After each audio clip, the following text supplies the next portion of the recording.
What the fuck? Some bit. I'm blown away. That's what you said. I am TJ.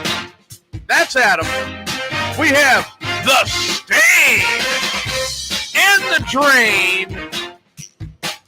This is Mayhem's Amigos. Good evening, everyone. And where the fuck is the rest of the year gone? My God! I know. I'm halfway through race season right now. I cannot believe it's already fucking June. Ah, there it is. The Tokerweight champion of the world. He may have won that. He may have won that one, but I guarantee you, he won't win the cook-off when we have our. Oh man, I can't wait for the reunion.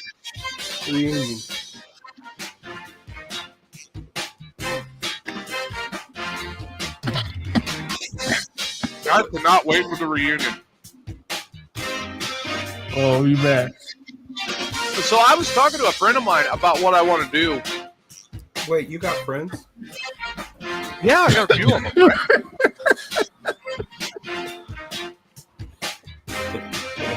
And I have managed to not gross out my friends by pooping my pants, so I'm doing good. Yeah, and give it time. Unfortunately, I seen it at the track last night. Oh, you saw somebody shit their pants at the track? Yeah, really? We were all standing up watching the races, and all of a sudden I just smelled something like awful. And I looked down, I'm checking myself. It's like, nope, it's not me, because I took one before I went to the races. And when I'm looking down, I just see this big old brown stain just rolling down this guy's leg. I'm like, no, he did not. Oh, yeah, he did. I'm like, fucking hell. And then he goes to sit down, and then when he gets up to leave, there's this big old freaking stain like right across where he's sitting. I'm like, oh no! And I gotta walk right over that to get off the bleachers. He's like, look, I'm marking my territory. Damn, I guess he was. He must have had a juicy one. I guess right. So. That brings a whole new meaning to the words fudgy fart. Oh, it's like okay, if you do that in public. Do you either not know that you did it on some strange level, or I don't know, do you just let it go and just hope you have a good time? Well, let me talk from experience. I've never done number 2 that way, but I have done number 1 that way. I did that at a ball game. I was at the wrong end of the row, and there's a whole bunch of people. I'm like, okay, I gotta piss. So I just. Now, did you drop your pants and let it fly? Or? No. I just soaked them, man. They were red because I was at a Cardinal game. That was your first mistake being at a Cardinal game. No, it was a playoff game because they go to the playoffs a lot. They do? Here's the thing. Here's a little tidbit about the Cubs. Granted, they haven't been to 2 in 100 years?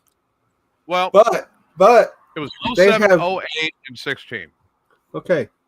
The reason why I'm saying that is because I recently read a statistic to where even though the Cubs have only been to 2 World Series in that amount of time, existence? Right? In existence, okay, but they have sold out their Wrigley Field more times than what the Cardinals have. Because it's twice as small. Not really. Howdy, Ty. How's it going, Ty? No, because Wrigley is one of the original stadiums. You could fit Wrigley inside a ballpark village right now. Well, but I mean, take a look at what you've got left. You've got Wrigley and you've got Fenway. Yeah.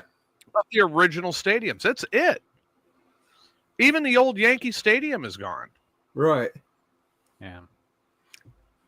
Anyway, I just thought that was kind of interesting. I mean, because think about it, Steve. I see where you're coming from with the size and everything, but it's not just Wrigley that's getting sold out.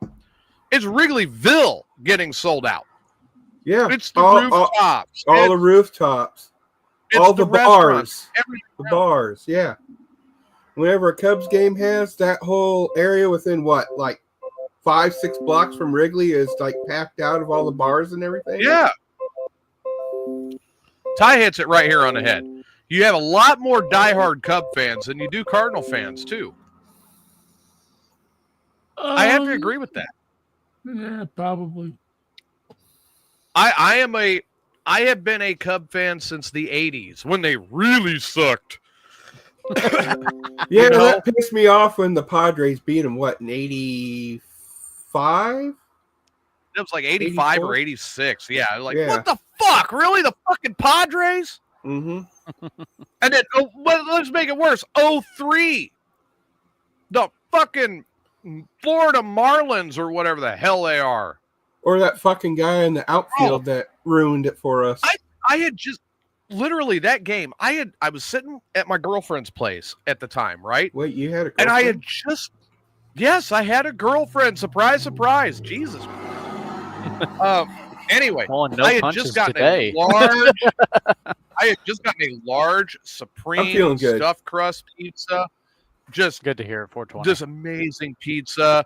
Really looked good. Had some extra pepper on it and everything. And I just sat down, right? Opened it up. That motherfucker threw the ball back into play when it was foul. Son of a... I grabbed that pizza and I threw it straight at the damn TV. Uh-huh. I was so pissed. And then the dogs ate it. Well, 2 of the dogs ate it. 1 peed on it. Uh-huh. Oh, shit. That dog was a Cub fan, damn it. That dog knew. Oh, that should have been our year. It happened again the other day. I saw a replay on TikTok. Cubs says a Cubs fan look away. And so this dude reaching over and knocking a fucking home run out of some dude's glove. Yeah, I mean, it just, look, that should have been our year. We were doing great. The team was on fire. Uh-huh. Kerry Wood was still young and healthy. That should have been our year. And no, this motherfucker has to catch a foul ball and throw it back into play. Fucking asshole.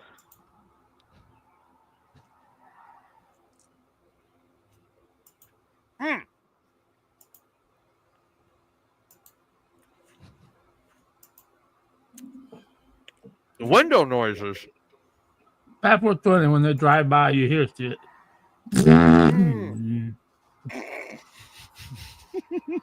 It's not as annoying as hearing the ba-da-ling, ba-da-ling, ba-da-ling. I just heard that too. Who was that? That was me. My computer's catching up. So while TJ's stuffing his face real quick, I told the guys in the chat, but I thought I'd let you guys know on here that, you know, how we have my show, of course. When I went to the races last night, I actually got a couple people to like the page. So, and the guys like love it. Oh, yeah. Because I was telling them about it and everything. He's like, that's pretty cool. So we got a couple more listeners. So I actually got to listen to most of the show yesterday that you guys did. And I got to tell you, I'm blown away by how great it really is. You guys are doing fan-fucking-tastic. I'm so proud of you. And the cool thing is, we don't have a producer that sleeps. That's true. You're welcome. I would never want to subject anybody to a producer that falls asleep during the show. It's like, listen, our standards for this show and for Pit Stop are so much higher than those other pedestrian shows. Well, we're not going to go there. I'm done playing that game. I'm done. All Look, right. I love Ray Show. I get it. No, not Ray Show. I don't care what anybody else does. Okay. I listen to Ray's show every chance I get. I enjoy it. I love how sometimes Steve gets backed into a corner. And then when he comes out swinging, man, just be somewhere else.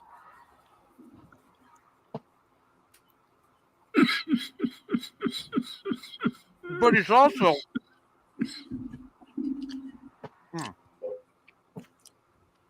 You guys have to excuse me because it's the first I've ate today. I've been working on my car all day. Lucky. I had bowl Rice Krispies. I had a bowl Rice Krispies. That's worse for you. I think I would have dove all into some Snap, Crackle, and Pop today, as busy as it was. With fresh fruit. You can tell that my car has not needed the maintenance. God bless. My front wheel bearings on that car were fucked. Well, dude, you can't. I bet they didn't. It's just like go down. I was talking about the shit on that fucking Chrysler. Everything's sealed now, you know. Mm-hmm. You can't grease anything. And when it fucking goes out, it just goes out. You gotta replace it. Nothing has a greaser. Fucking my day, we had greasers and everything. Like, what grease? What the fuck I miss is the that? greasers. I miss the greasers. Fucking had a greaser, fucking race car, every fucking high rod, drag link, ball. Because if I can get in and grease the damn thing, then at least I know it's going to last longer. Yeah, exactly. But they don't want that anymore. They want you to buy. Yeah, because I would have been in there. I mean, like if I had my greaser, every time I change the oil, I'd be greasing the car. Exactly. That's what you right. do. Yeah. And that's what I always do when I go to get my oil change at my place. I tell them, grease, if there's anything to be greased, grease it. And I go, what? Grease it, yeah. Huh? You want us to spray WD-40 on it? Look, I got something I'll spray on you. No, spray not, WD. This place I go to. This place I go to ain't Walmart, Steve. Yeah, how's that saying Walmart? Well, you know, Steve makes a good point, though. We don't have a grease gun. What's a grease gun? Trust me, I know because I used to work in TLE. Is a grease gun? Is that a 45? Trust me, I know because I used to work. I used to work at a Walmart in the TLE area. I know there's a bunch of idiots that've been there longer than I have and still didn't know what a fucking grease gun was. No shit, right? Like, my God. I'm like busting everything out and everything, and the guy's like, "You just got here. How do you know how to do this stuff?" I said, "Dude, I've been doing this since I was 5 years old with my grandfather and my dad. At 10 years old, I was rebuilding carburetors with my dad. I think I know a thing or two I was about 10 or 11 when I rebuilt my first 350. Right, and I was a couple years older when I was doing that with my dad, rebuilding his 350. I just watched what he did. I rebuilt my first 350 on my own at that age. Right. And when I say on my own, I did the work on my own. My dad bought the parts, and I thought that 350 was going to be for my first car, but no, I built it so well, he sold it. I remember this. She telling stories about this in the past. Yeah, it's like you'd go fix something, and all of a sudden your dad would turn around and yeah. And then another story I thought was kind of funny was you saved up money to buy this car. He's like, "Give me the money," and then he turns around and goes, "That's your car." I saved up the money to buy my first car. I was looking at a Camaro, which then I would have at least been at somewhat level with Steve and his first car being a Chevelle because he was a rich kid. Nobody was my level. There are a couple kids that are my level, but no, I saved up the money. There's this Camaro up the road. I had the money saved. I'm like, yeah, I'm ready to go buy my first car. Oh, okay, cool. Go get the money. I get back. My dad's like, hand me the money. So I hand it to him. He goes, there you go. See that piece of shit station wagon out there?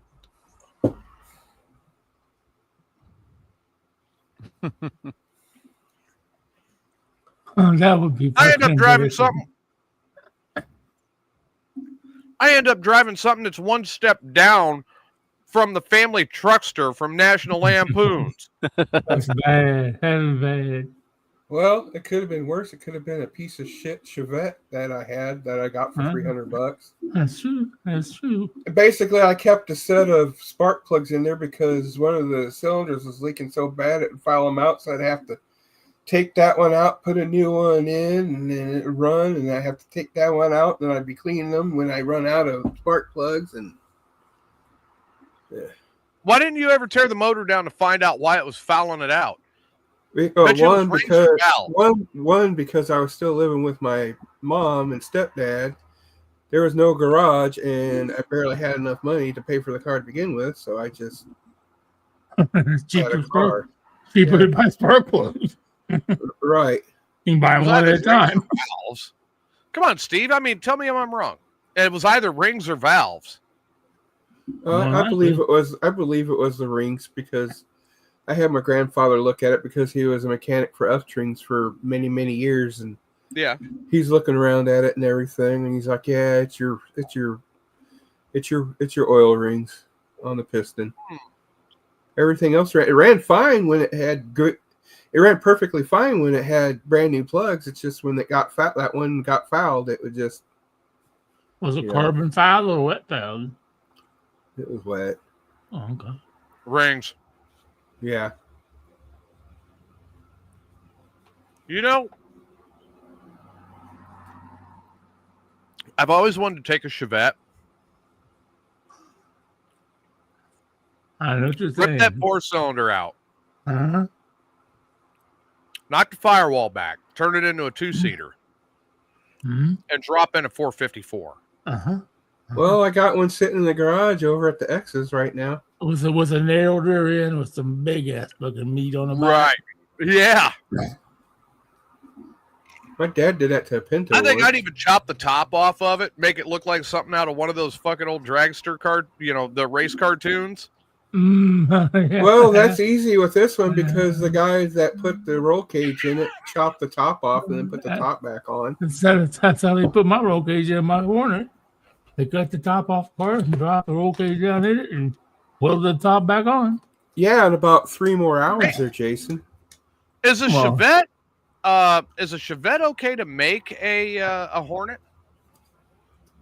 Yeah, because it's rear-wheel drive as long as it's 4-cylinder and it's not turbo. Yeah, you can't. No turbo, no. Oh god, here comes the fucking chat. No turbo, no double cams. No overhead cams. Yeah, No overhead cams, really? Yeah. No dual overhead cams like guys were trying when I was doing it. They were bringing out those 280Zs. Those motherfuckers. They were rear-wheel drive and fast and stick. Fuck, those guys were cleaning up. Well, nowadays though, with the Hornets, everybody wants to get Cavaliers because you can take the computer and then adjust it to where it can be more of a race type of engine. No, see, I want to build a Chevette as a Hornet. And I want Steve to race it. Well, like I said, I got one sitting in the garage, but to rebuild that motor, it's going to be cheaper just to buy a race-ready street stock. Right. Exactly. Yeah. So tonight's NASCAR race is on Prime Video, huh? Oh, I didn't know that, but I'm going to switch over. Well, I got special sites that I can watch it on for free, so. I've got special sites that I watch a lot of different stuff on, but we're not going to talk about that today. Well, one of them's blocked. But I will at the meet and greet. I will share some of those special sites with Steve.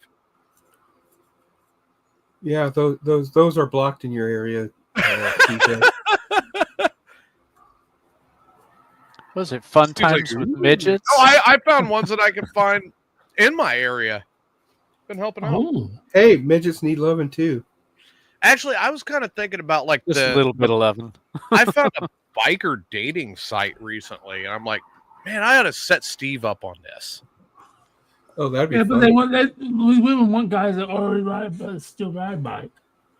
They want some fucking crippled motherfucker that rode a bike till he fucking can't ride a bike no more, and now he's crippled. Well, I mean, if they've got a side hack, you can climb in a side hack with her. Yeah, I ain't riding bitch on no girl's bike. I'm sorry. I'd rather not. I didn't say you were riding bitch, just to get in a side hack. Hey, get one that has a trike so that way when you sit on the back, that you can grab onto her tits to hold onto the bike, and then that way when she romps on it, you'll be... Yeah. You're telling me that if you've got a big, busty redhead with a nice, hot, tight ass... And big triple D's. Okay, big busty brunette with a nice hot tight ass. Okay, there we go. All I forgot. You're afraid It of redheads. doesn't have to be a tight ass. It can be flabby. But she pulls up on this tri-glide.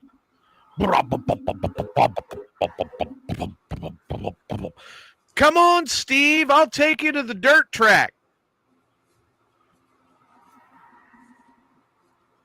Okay. That tri-glide Harley's out there just loping.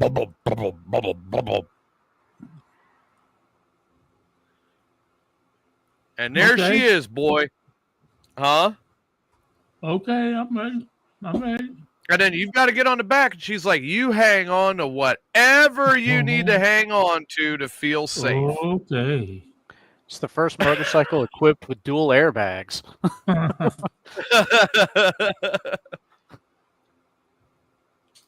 No bell. So you're telling me you're not going to ride bitch. Ding. Fuck, I'm getting in trouble just thinking about that. That's all I needed.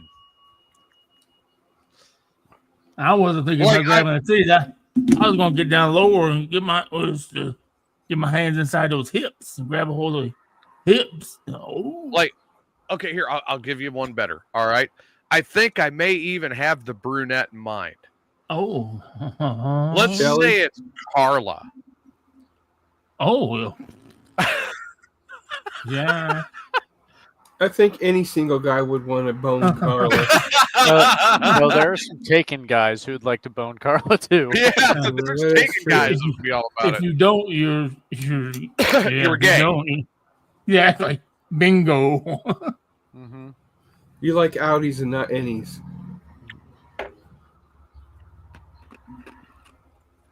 Nothing wrong with that.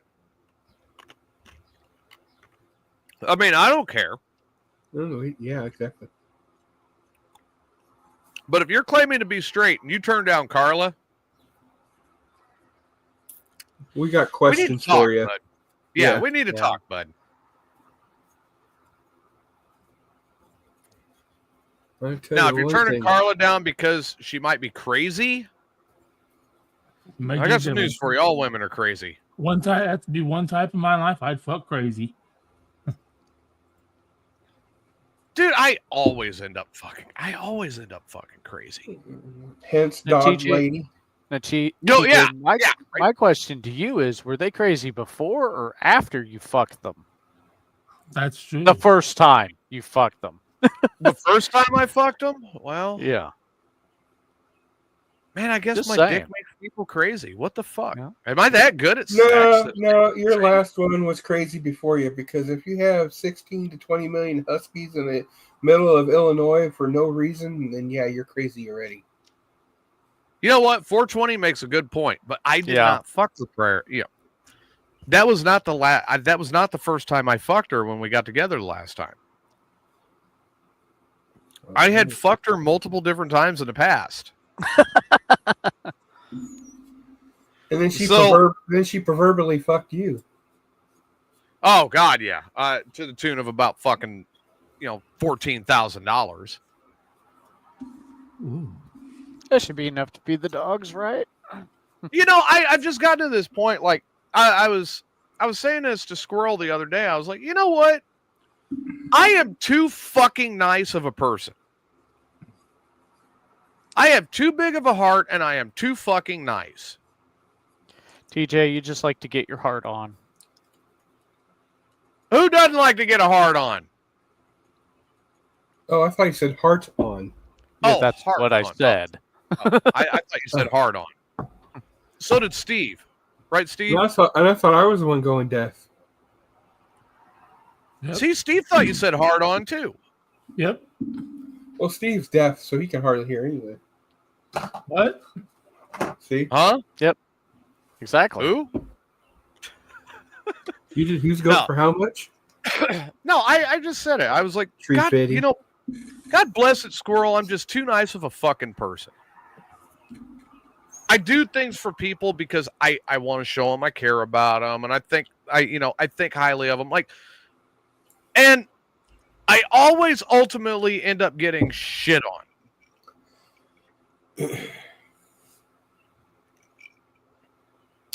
Which, if you're into Shiza, then that's fine, but you're not. So well, and I'm not. I'm not looking to see the brown eye open up the walls of Montezuma and let the revenge come flowing at me. That. I was just kind of like I was like I don't get it. Like, okay, there is a woman that is out there that I will not deny this. I am extremely interested in her. Extremely. You guys have seen the picture. Yeah. Steve, if she gives me the green light, what should I do? You better step on the gas. I just want that shorty at the bar. Which shorty at the bar? The one that took your photo and used it without paying you. Oh, that one. Yeah. Yeah, I couldn't go to the bar with TJ. He's got too many friends who are hot. my pants would be wet the whole time. Steve, you I would love to going from place to place. I would love for you to. I would love for you to come down and visit and take you to the different bars that I go to. Oh, all I'm saying is, if I was the person's type, I'd be moving to Las Cruces right now. No shit. But you know what I'm saying, like, and I. Okay, maybe I'm clinging to hope here. Maybe I'm just fucking insane. I don't know. But I really think that there's a shot there. And if there is, look, she and I both have been single for so fucking long. Like, acting as a couple is going to take a lot of trial and error. True. I can get that. So it's like, look, we got to do kind of the long distance thing for a while anyway. If that comes to fruition. And I would love for it to happen. But she is also, and I'll tell you guys, I'll be honest about it. Especially, since it's just you guys, I'm okay with this. Like, she is the only fucking person out there. I mean, literally the only person that could scream my entire name, first, middle, last name, and I'm going to fucking hit the ground. After I've ate the dirt, then I'm going to look up and see what the fuck I did wrong, because I know the beating is about to commence. Well, hopefully you'll get this woman to scream your name in other ways. Oh, I mean, other than when you're in trouble. And don't get me wrong, like, I love her to death. I think the world of her. But God, like, she yells my full name, and I'm in trouble. I'm like, fuck. What did I do? And it, like, she literally does terrify me. Her temper fucking terrifies me. Well, don't piss her off. I have seen her swing a logging chain with a padlock on the end of it at a guy that was pissing her off at the bar. Oh, shit. She don't care. Yeah. Right. You have to give her other reasons to scream your name. I volunteer for that. You volunteer as tribute. I volunteer as the sacrifice to make the name screaming occur. Like, all right, so like 420, have you got a dream woman? Like, this woman has had your eye, had your attention for years. Yeah, she's moving to Florida here in a couple months. Moving to Florida? Yeah, she got a big, huge paying job down there. Is it anybody we know? No. Oh. So have you told her how you feel? No.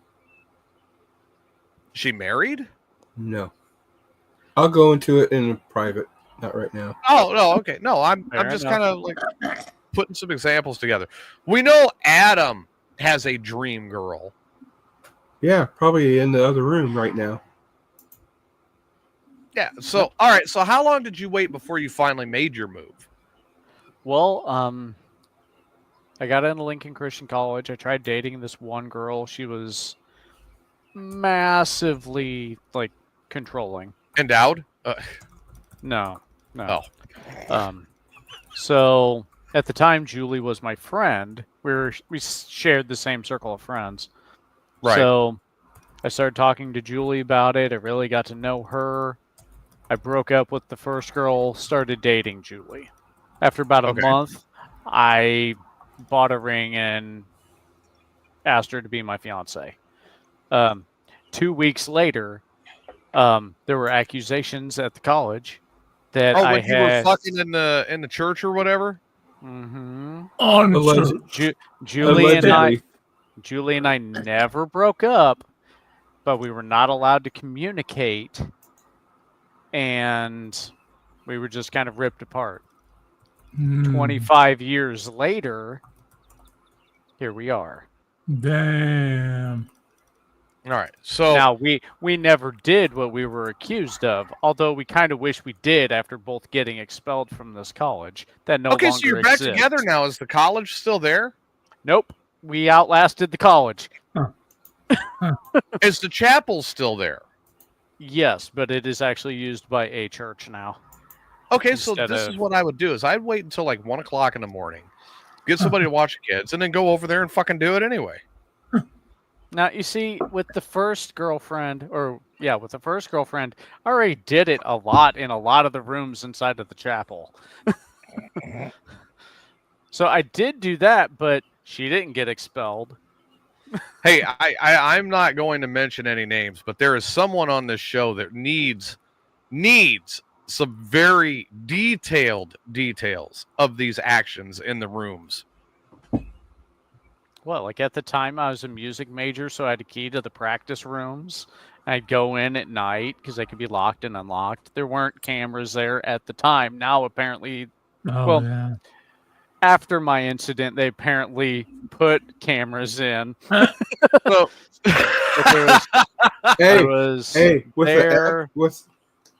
Sorry. Going at 420. No, how many people could claim? How many people could claim that they fornicated all over a chapel, and that's the reason why it now has cameras? 420. No, really. I used to, there's a church that the ex and I used to go to. I used to go in there and clean it every week. Yeah. And we went in there one time, went into oddly enough, the nursery, and did it. Yeah. Let's see. There was the practice rooms for me, the dressing room behind the main stage of the chapel. There were a few of the classrooms. Who could say they did it at work?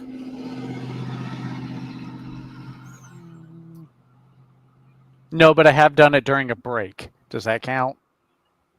I mean, was it in a room in the building? No. It was a call center. That wasn't going to happen. Who could say that they were once working in a call center and got orally satisfied under the desk while on a call? No. Way to go, TJ. Thank you. Yeah, you got to study the game film. That's what they're doing. That's why they put the cameras in the rooms. Oh, is that what it is? Yeah, it's study the game film. Those are training films, and we've got to send a few to Steve. And those are the reasons why we have the sexual harassment stuff every 6 months at the work. Yeah, so it can teach me how to do it right. Because it was crazy, because here in Illinois, it's like if you have like 10 people or more, you got to do it, and you got to do the sexual harassment stuff, and it's stuff that is basically you can get an email or a memo. Yep, but people like Adam. I'm glad I broke the mold for everyone else. Because it would never be me. Oh, no, not Saint TJ. Bullshit! Oh, excuse me. All right, so kind of back to the point here. Steve. Yes, point. Let's hear this. Is there one woman out there that you have desired for an extremely long time?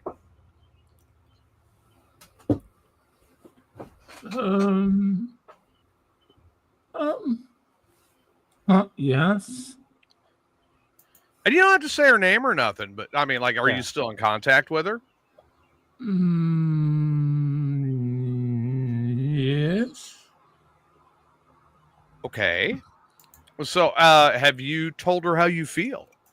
No.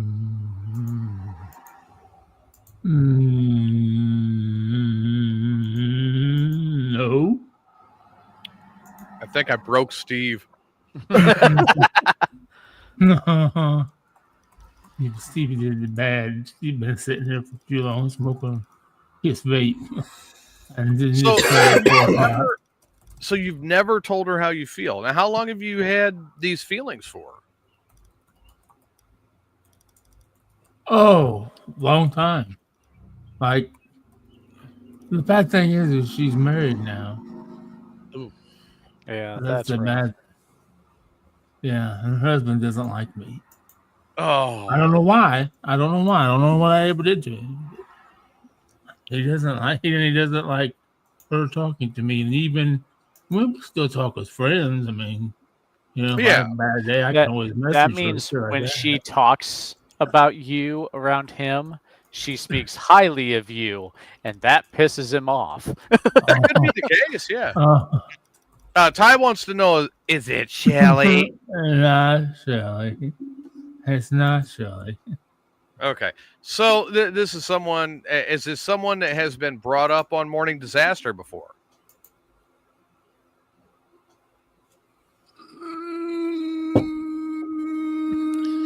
That means the answer is yes. I believe so. She is a regular listener, but she's not. She's not. She's one of those listeners that you only see her jump in the chat every once in a while, and usually it's after I make some kind of an accusation. She says, "I know who it is." Oh my God, Stephen! I know who it is. So are her initials CC? No. You think you know who it is? Yeah. Give me 1 second to check our private chat. Okay. And don't 420. Don't bust this out. What makes you think I would? But I think I know who it is. Check our private chat. You probably do. But I won't. Man, I'm pretty sure. What? Nope. Really?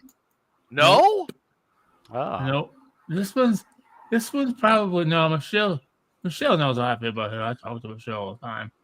I should have called her today, but I didn't. But no, there's another one that she knows Ray too. She's worked with Ray in the past. And then when I started doing the show, she's like, "Oh my God, you're doing a show with Ray." And I told Ray about her. He said, "Oh my God, I remember her when I worked. She worked in the office. I worked." Is it that one? He's gonna try to go back. No. No, it's not that one. Okay. I'm telling you, dude. She is very rare, but she listens all the time. Okay. But she's just very, very rarely. When she's in the chat room, it's usually because I say something, like you said something that pissed her off. No, not pissed her off. I say something like, "I fuck goats." Oh my God! What all right, producer about? Adam. 38 minutes and 50 seconds into the show. With that clip. And I want to say right here, just put it in my. Gotta jot that down. Any of my boys from Southern Pride Radio listening, I don't fuck goats. I fuck sheep. I forgot. So I'm get it right. Fucker. I'm the sheep fucker over there. I forgot. So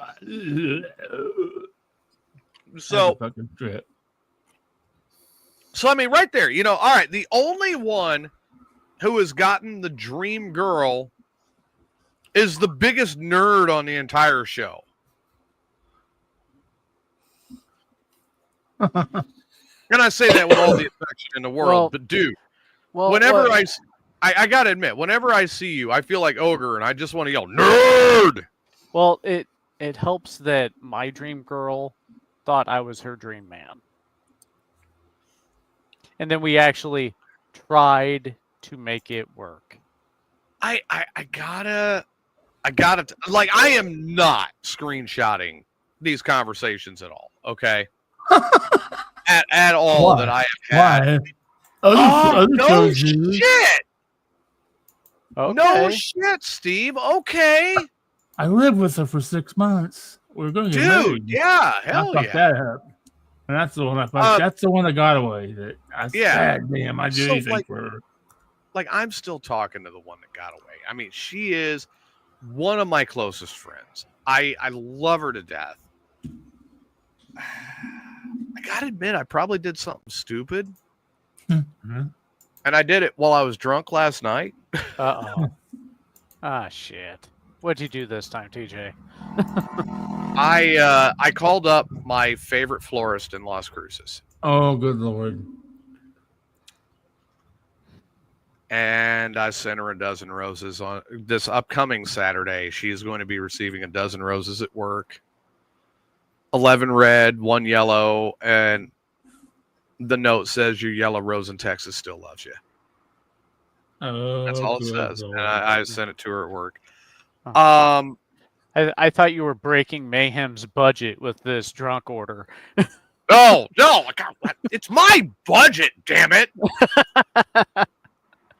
Believe me, if I start bitching about the money, no shit. We all got a problem. No How's shit. it going, Bubba the Bigger? What's up, Bubba? BTB, the man who doesn't have a dream girl, he has a mystery fuck. So is he the new Marvin then? Worse. Oh. And he's in my area too. Hey, Bubba, get me a good woman. Not a meth head, though. Not a meth head. He's in the same place you are, Fat Boy Dwight. And make sure she's not weighs more than me. She has to be less weight than me. Other than Okay, that, so she's got to be at least 280.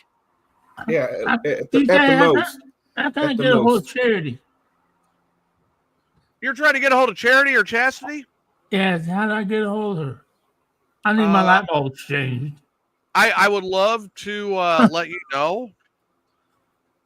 Unfortunately, Marvin's daughter still has yet to relinquish the, as she called it, the Book of Horrors. So I can contact these women. Damn. At this point, wouldn't it become a Mayhem holy tomb to keep in the library? I believe she's actually started burning the books. Oh, no. And I'm like, that is a Marvin legacy that should have been passed to me. Yeah. How? Oh God! To quote a mentor of mine, that is a Marvin legacy that should have been passed to me. How dare you? And she probably threw away the shoe polisher jack off machine. She did. She threw away the jack off machine. I was like, Steve wanted that. Yeah. She's like, well, it's been used. I said, Steve don't care. Yeah, he used a blue dildo all the time. So.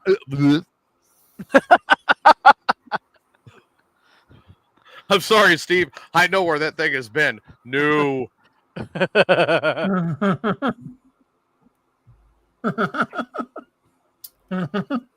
Someone used it on the dog. They made a great gag gift for you, but it's like, are you really sure you want to get this? I know where it's been. That would explain a lot about that dildo. Yeah.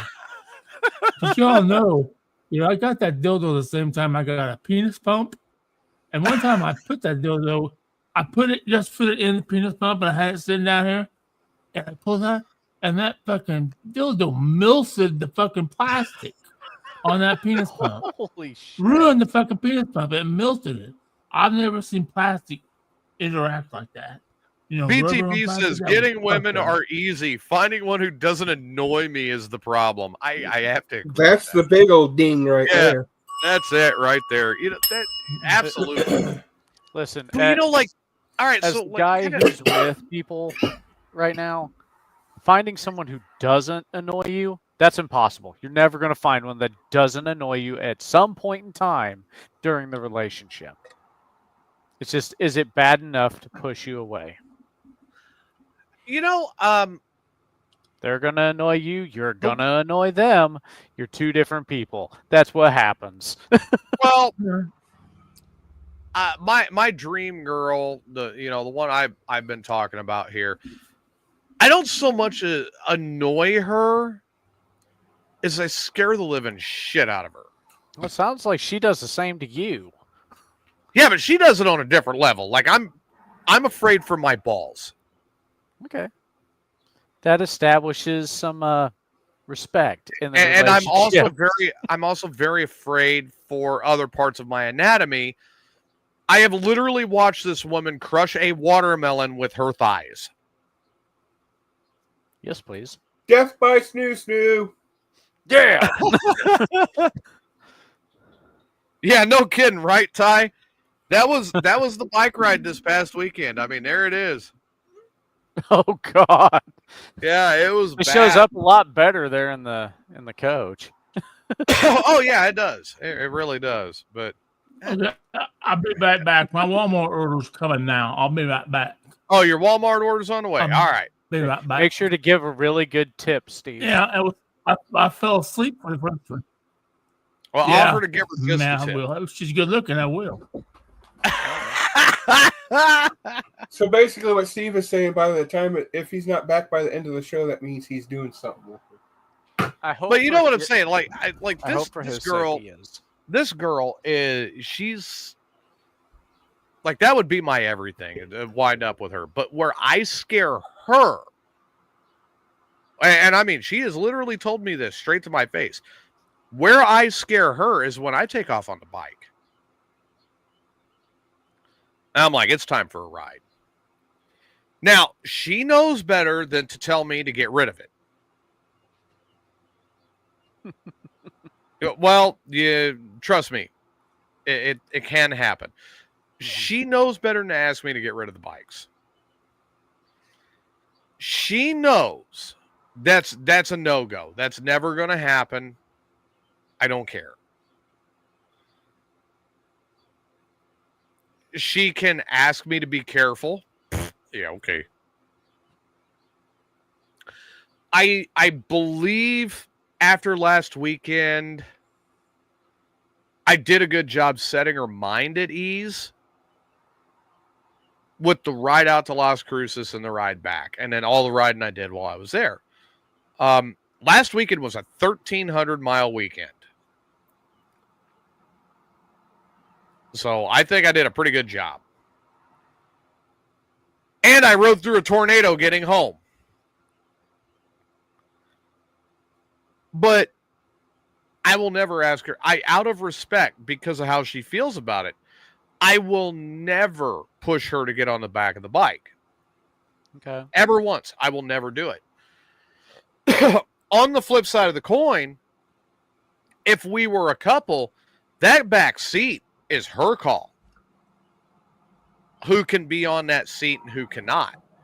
If we were seeing each other. That's a respect thing. That's where I'm going to be like, no, you may never ride, but you get the call as to who rides with me.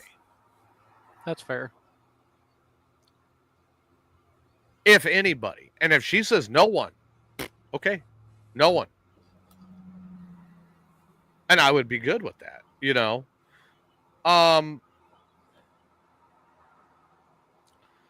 I absolutely support all of her sports and her activities, stuff like that.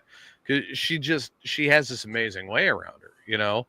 I say her asking you to give up the bike would be like you asking her to give up kickball and playing bass. Well, it would happen. Yeah, or sports. I mean, asking me to give up the bike would be like me going, "Hey, I want you to give up your sports." It's no, I would never do that to her, and I'm certain that she would never do that to me. I think if we decide to proceed forward, the two of us, and that's a big if, folks. If we decide to proceed forward and we decide to be a couple, I really do believe the long distance between here and Las Cruces is going to do us good. Okay. It's going to make us dig deeper into communication. It's going to force honesty. It's going to force integrity. It's going to force a lot of different stuff. And I think it would be good for both being that far apart and then just getting what time we can together. Right. You know, because there's other aspects of relationships that really need to be focused on before you're balls deep, you know. Now Adam is a bad example. Is a bad example because even though he got his dream girl 25 years later, he was fornicating her on the steps of a chapel. No. Okay, the first time I made love to her was after I went to go get her in Wisconsin. It had already been 24 and a half years.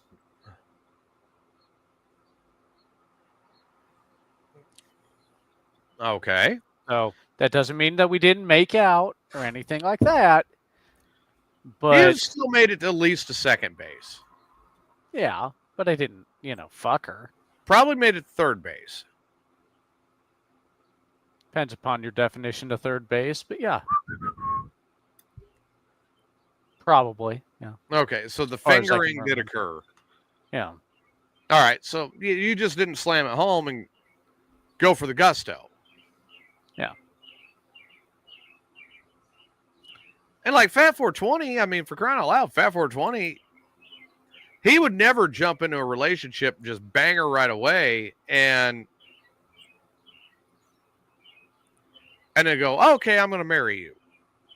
Well,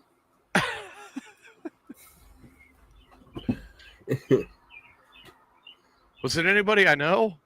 How do you think I got the X? Oh. And most certainly we have Steve there as well, Most certainly Steve would never, ever jump in head first into a relationship without even meeting the girl and ask her to marry him.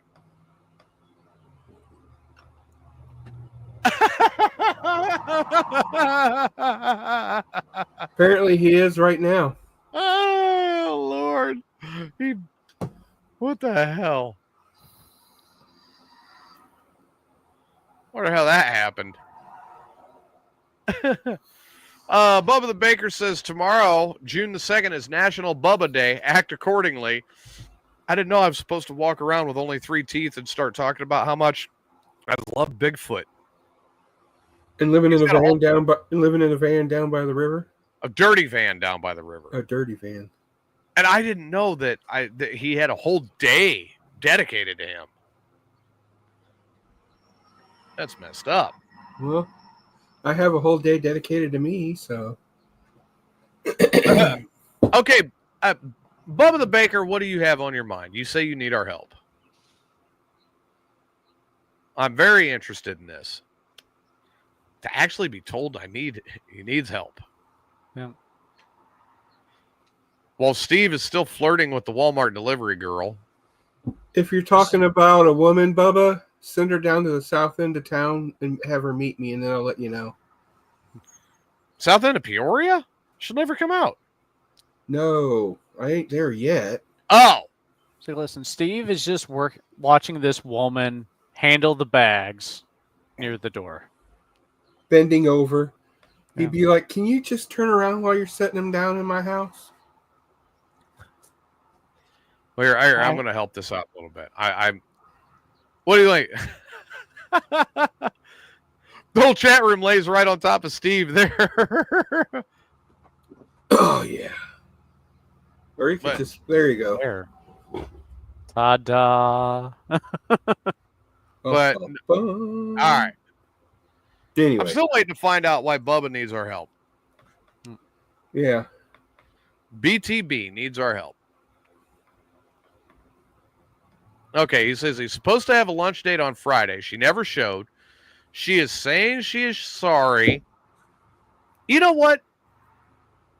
BTB, it don't hurt you to hear her out. Yeah. Right. If you don't believe her when she tells you, that's one thing. But yeah, hear what excuse she has. Give her the benefit, hear her out. Mm-hmm. And if you think it's bullshit, then tell her, yeah, you're full of bullshit. Yeah. There is less shit in Steve's britches than there are in that whole story. Mm-hmm. If you think it's full of bullshit. I mean, you never have to cop and be dishonest about where you really stand. Yeah. And don't be afraid to call it out. Yeah. But if you really do like her, you care about her, give her an actual chance. Because hell, that could be the one to take Bubba the Baker off the market. And who would have ever thought that we'd hear those words said by anybody?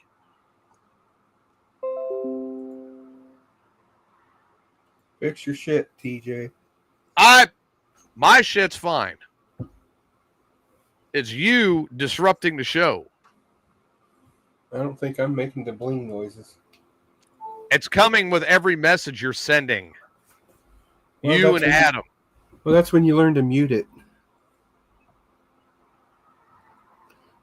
If I mute this computer, then it's going to mute you guys too. Be a pretty boring show. You can mute the messages, just to let you know. Well, I don't. I'm older than you, and I knew that. I have more things going on in my life. Dude, you should chase that one. What the hell? I'll tell you more stories offline about it. Yeah, no, I get that. But yeah. Damn. I don't feel like talking about it on air at the moment, so. Understandable. No, I'm sitting here just kind of, I'm ripping myself open right in front of everybody. Like, hey, there's this one that I've been after for over 20 years, and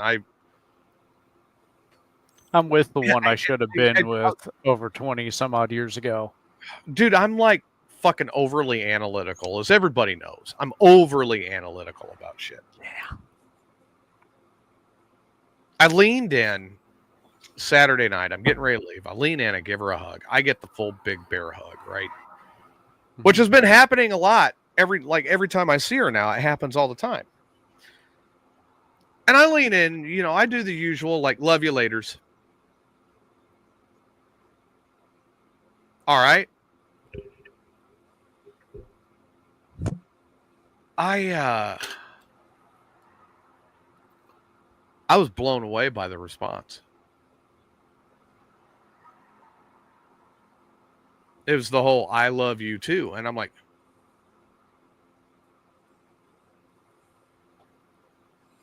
now, did it feel more like I love you as just the friends say I love you like we say to everybody on the show? Or is it more of a, did it sound from her more like I love you, like I want to get in bed with you type of I love you? Well, I'm not going to say it's like that, but it did sound like there were more emotions involved. Much more.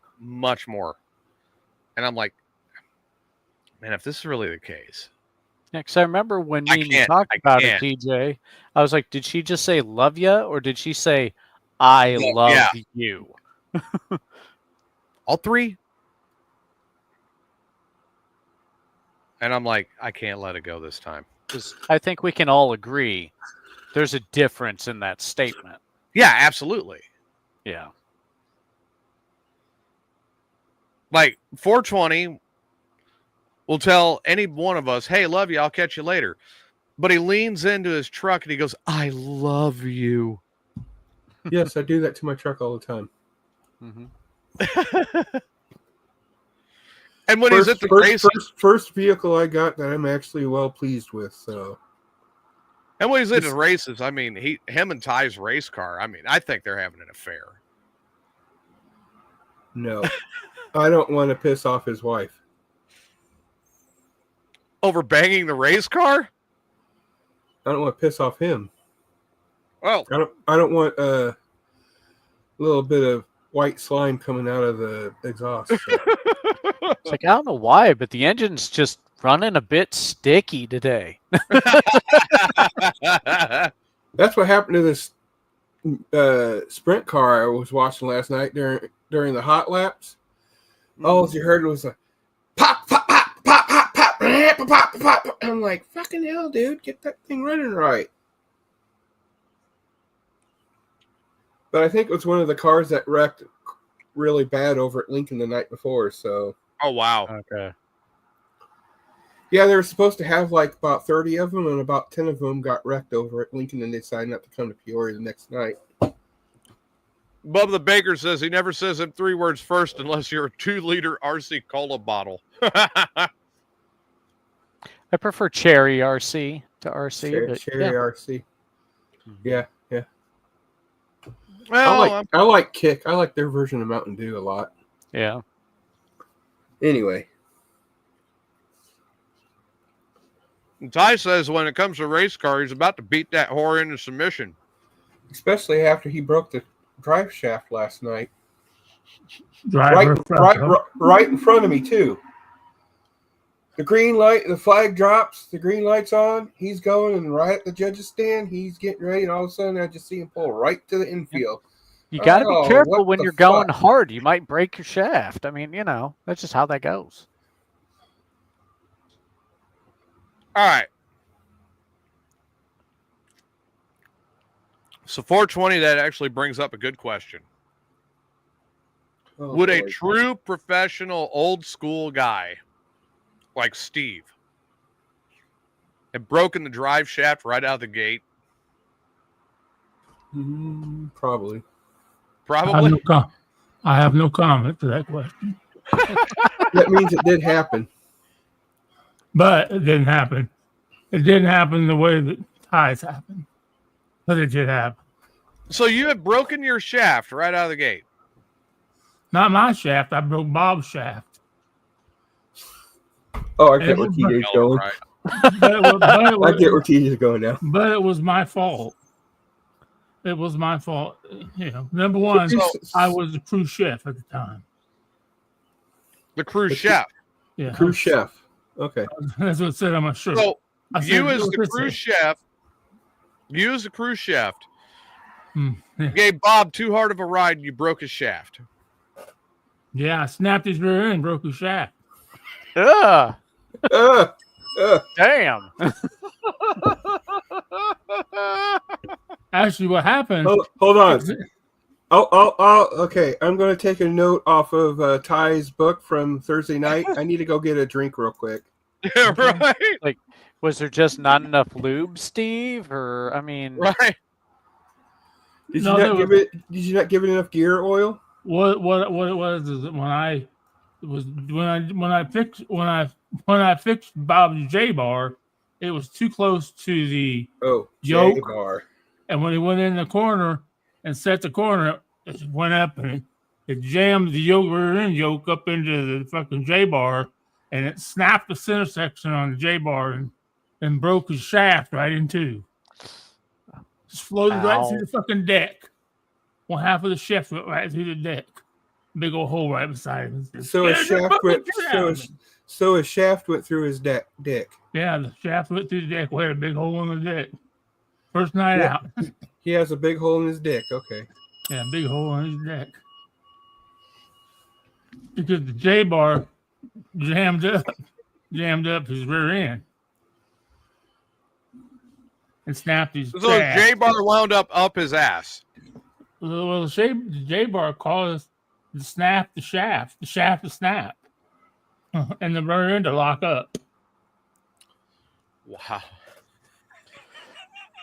Oh, for fuck's sake. Jesus Christ. That's your name, Adam. Dear baby Did you Jesus. fix that with a Hecky-Pucky?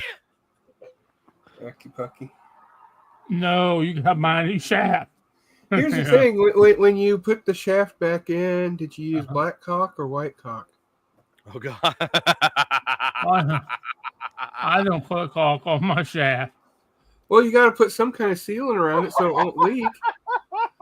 On the drive shaft? What the fuck are you talking about? In the pumpkin, you have to sometimes put a seal around it. So are you talking like on a 9-inch? Like on a 9-inch. On a 9-inch shaft. Do you take a 9-inch shaft and put lube on it? Like is it black or white cock? I used the blue. I always use blue. blue. Ooh, yeah. I don't know about that. I Yeah, don't but know you if get your make blue sure right. that It worked more than 2 weeks. I don't know if I want blue lube on my shaft. Yeah. So you got Smurf lube on your shaft going into the 9-inch. Well, Yep. and you have to handle those nuts real well. You know, you got to make sure it's Yeah, connected. if you lose one of those son of bitches, they'll never find it, and it'll leak. Your 9-inch will leak right there. It'll drip right there. So make sure. So what Steve is saying, make sure you don't bust a nut so you won't leak on your 9-inch shaft. Don't lose your nuts. Don't lose your nuts underneath there. Back in my day, we weren't like these hot shots now that put us tarp down and all this other shit. We laid in the fucking grass. And if you drop the bolt in the grass and it's dark, you got the flashlight. We didn't have cell phone lights back in my day either. We had the old handheld lanterns where you lit them with kerosene. Yep. So you're saying that. So you're saying that you're telling us that back in your day, you have definitely dropped your nut while playing in the mud. Oh, many times. Many times. Steve busted a nut playing in the mud. Yeah. Now, I lost lots of nuts. Now was that mud somewhere around the old dirt trail? Well, yeah, just before you go over Always. the hump. The thing Steve's shaft is always going down the dirt trail. thing was, did it have a animal shaped like a starfish there too in the dark mud? Yeah, sometimes.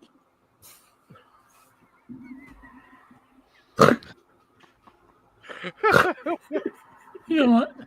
It's amazing when you get a good buzz going, how stupid people can kill your buzz. I swear to God. The hell's that? These Walmart people. Oh, See, the thing is, that happened over 2 years ago when I left somewhere. What? You had somebody stupid kill your buzz? Yeah. Oh. They don't know how to power brake. Oh. I never could power brake. I preferred reverse drop. That wasn't good on the drive shaft, though. It's bad on the transmission. Yeah. But I could never. I could, but I'm not a 2-foot driver. I could do it 1 foot sometimes. But So be careful with that reverse stop. It could endanger your shaft. Uh-huh. Reverse drop. But most of my cars didn't need a reverse drop, so they just smashed the fucking gas and they smoked the tires. And they were stick, one of the two. And Even your Hornet? My Hornet was automatic. It was a piece of shit. It was a slow dog. Once I got going, though, I'd have been fast on the fucking mile. Fucking making. Ooh. Uh-oh. What? That was a nice dresser that just drove by me. I still don't know how anybody could drive a dresser. It was a Harley, though. Oh, you mean a ride like a dresser? Oh, okay. Excuse like me. what I've got. I need to use the proper terms. It's riding the dresser, not if you're driving. going to talk Harley Davidson, talk the proper terms. Please. It's like yesterday. He's trying to tell me to tie something. He's going, whatever that thing is like this. What? You look like you're beating your hand. I don't know. the doohickey and the Canuter valve. Looks like you're fucking beating off. That thing just kept fucking hitting. He ain't wrong, though. It did. It looked like he was definitely pleasuring himself on the air. Look, I am dressed, okay? If I'm naked, then we have a reason to talk about pleasuring yourself on the air. No, we don't. Nope. Well, it could be like never Steve. did. It could be like Steve, and he's naked from the waist down most of the time. Well, Steve does broadcast naked. I've never. I have one. Radio. I have one. I'm feeling air from under my desk right now. Is Julie down there? No. Oh, Jesus. Well, I am out in my garage. It is a bit warm. So, see, 420's joining me. and this thing has 3 settings too. Yes, so is mine. I need one of those to blow up my crotch. Mm-hmm. I need someone special to blow on my crotch. Since I'm poor, and I can't really run the air conditioning, I got to have something making me. Well, yeah, I'm back out in the garage now that the weather's nice, but it's kind of humid. So Right. This is chargeable via USB, Mm-hmm. and then I can just have it under my desk, just blowing on me. Yeah. Well, all right. So while we've got a few, and you guys have a chance, I need to recharge my drink. All right, Volk, take it easy. Later, Volk. Later, a little bit. Take it easy, Volk. And you guys have shows to promote. So I'm going to step away for a minute, and I'm going to kick it to 420 to promote our new show on the network, Pit Stop. Fat 420's Pit Stop with Ty and Steve. And then we'll go from there, and then I will be right back. So 420, it's all yours. So, everybody, again, we had 2 shows, Fat 420's Pit Stop with Ty and Steve. It's been going good. We had a few hiccups, but again, that's going to happen when you first start a show. Yeah.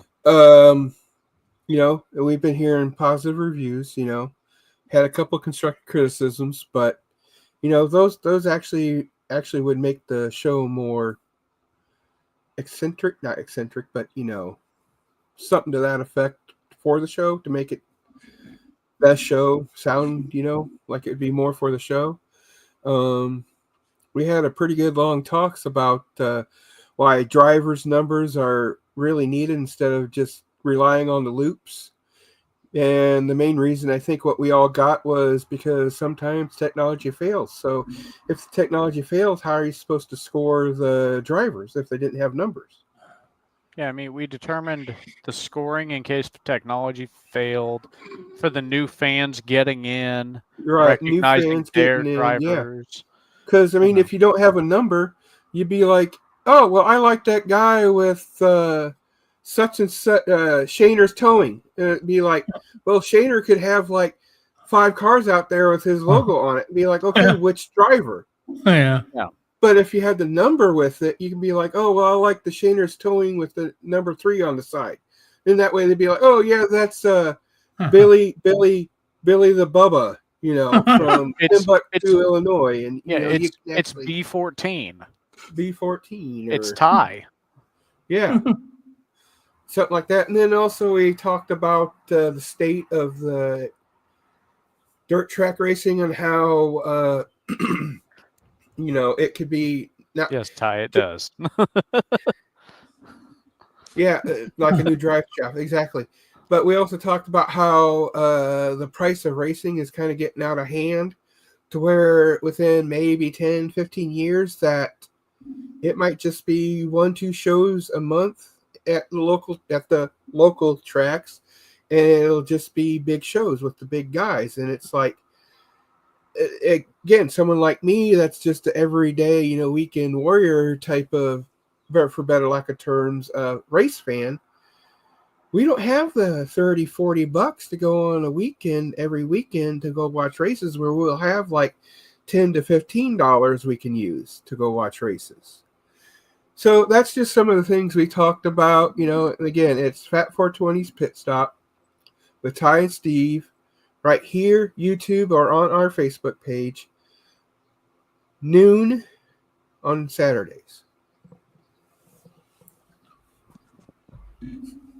So, Steve, what shows do you got now? What shows do you do? Yeah, what shows do you do? Oh, fuck. Sounds like you're pretty busy, so. I am. Right after this show, I'm doing another show. I'll be on for the second time on Southern Friday Radio. God, I hope this one works better. First time, 2 hours of dead air because I couldn't figure fucking shit out. I was so mad. They could hear me screaming and yelling, but they couldn't hear the music. This time, though, so from 7 to 10, I'll be playing the tunes. I don't just play tunes. I don't talk very much, very little, other than check out The Stain and the Sunday Sunday Disaster from 7 to 10 on Southern Friday Radio. I got Wake and Bake tomorrow morning. Then I got with Rhino. Then I got Tuesday. I'm back with the Morning Disaster. It starts all over again. Mm-hmm. Wednesday, I'm back on Southern Fried Radio. Thursday. So it sounds like So it sounds like the fans here of Mayhem's Amigos has 2 music shows to listen to after the show gets done with. Exactly. Because I got one on iVlog.tv, you know. I That's do 6 to 9. What is 6 that? to 10. iVlog? Yeah. Like if you vlog. IVLOG. Yeah, .tv. .tv. Okay. Free to join, chat. We like cool. Friday night when we were chatting, all of us were just cracking up, busting up, laughing to where we were laughing so hard.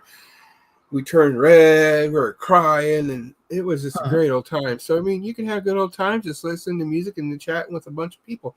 And we all feel like it's like a bar, you know, because you know how bars are expensive to go to. All of us agree that it's cheaper to go to some store, buy a 30-pack of hams, and then come back and just sit there and drink, and we don't have to worry about getting kicked out of the bar. We don't have to worry about having to drive home drunk. And so and I'm going to try something. I'm going to take Fat 420's advice on beer. I am not a beer drinker, but I did just purchase. I was hoping it was going to be cold, but it's not, of course. I did purchase a 6-pack of Yingling, so I'm going to put it in the refrigerator. I don't know. It's in a green bottle. They're in bottles, glass bottles. Okay, you got the got the lager. Yeah. I had some of that after the races at the track at Ty's Pit. It was so good. I'm not big. I'm not a big drinker, but I'll give it a try. Yeah, it's good. It's good. It's some good shit. You know what? I gotta say it. Steve's right about something. He's something about that Pucker Walker, whatever he drinks in Texas, whatever that shit beer. He's Shiner, motherfucker, Shiner. That's it. Oh, Pecker Wrecker. Okay. Do you want me to get one out of the fridge and prove it? No, we don't want to see your pecker. Why is your pecker in the fridge? Yeah, I'm trying to get it prepared. For what? Shrinkage? It's getting cold training, so it doesn't shrink so much in the cold. Oh, I thought an ice cube tray is a dildo. You fill it with ice and then freeze it. I thought that was a childo. Isn't that called a childo? But I got to admit something. Like, I just did something that I swore up and down I'd never do, and I just did it. And Steve is so right. Uh-oh. Dude. Whoa. 1 hour and 17. It's freeing to broadcast without pants on.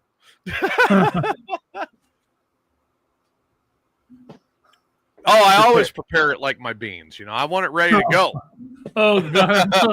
I'm so sick of hearing about these. Yeah, in fact, talking about beans, when I was at Walmart before the races, I found Steve's beans that he's going to use. I sent it to the group Van chat. Camps? Great value? It was Bush's. Oh, Bush's? Yeah. I prefer Van Camp. Thank you very much. That's pedestrian. That's pedestrian beans. Come on now. You're going Van Camps on me, huh? The secret recipe has been revealed. You may as well use Aldi brand beans if you're going to use Van Camps. I just might, motherfuckers. I just might. I might try to find some of them old black and white beans. Beans. That's all it says. Generic. That's all it says on the can is beans. Yeah, beans. I don't know what color they're going to be. Oh my God, I had those in the Army. Those were terrible. I know what color they're going to be. I don't know. They could come out green. Government beans. Could be green bean. Could be bacon bean. Could be. Have you guys seen the movie Down Periscope? Yes. Yes. You know, Steve getting ready to make these beans. Steve getting ready to make these beans reminds me so much of Buckman right now. But I don't know, sir. It still tastes like cream corn, except it's deviled ham. Well, that could be a problem. Oh, there we go. How about this, guys? Oh. Hey, I'm game for that, but I made a promise this upcoming Saturday. You're a long fucking ways, yeah. I made a promise this upcoming Saturday, and I must keep that promise. Are you sure, I gave TJ? my word. Because Ty has plenty. I gave my word. Plenty of good beer. I gave my word for this upcoming Saturday. I must keep my word. Well, here's the thing: if you decide to go to the bar, just come up to Peoria, and then that way. I gave my word to someone. I'm not going to say who. He will remain nameless. Yeah, I gave my word. He does have a really good belt, though. Yes, he does. He's got a great belt. Yep. Too bad he don't use it to hold up his pants. I hope he does not use that belt to hold up his pants when he goes to Boot Crew this year, because that was so much fun listening to. My pants are falling down. Well, they're fucking pushing me. Like, goddamn, my pants are falling down. See, Steve, that's why we've got to help you take off some of the weight. So that way, if your pants decide to try to fall down, your dong will hold them up. That's going to take a lot more weight. hey, the thing is, I just realized this today while I'm taking my morning constitution and shower. I'll take not at the same time.